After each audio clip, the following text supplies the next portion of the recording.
Guys, may kakilala ko dito ha, mga truck driver to sila.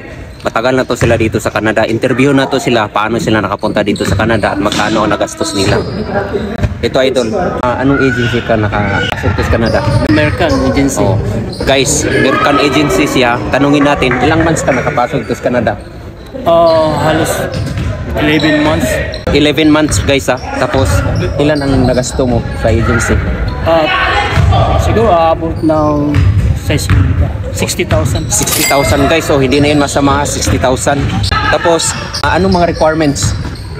So, ayun, kailangan ng pinakauna talaga IELTS. O IELTS guys, paghandaan nyo yung IELTS, ano pa?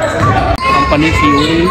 Tapos experience, kailangan pa mga work experience. So, dapat may 3 years na experience.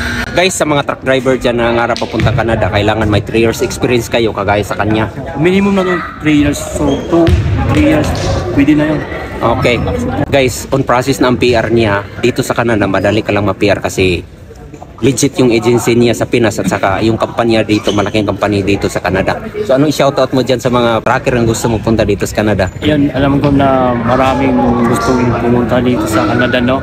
At ayun, mangarap lang kayo guys. At yun, tatak nyo sa isipan yung dream big, never give up. So, huwag kayong mawala ng pag-asa ha, sa mga truck driver dyan. Ito, legit to sila oh. Ito, mga truck driver ito sila, galing sila sa American agency. At guys, maraming salamat ha, sa inyong walang sawang pagsusuporta. Bye-bye.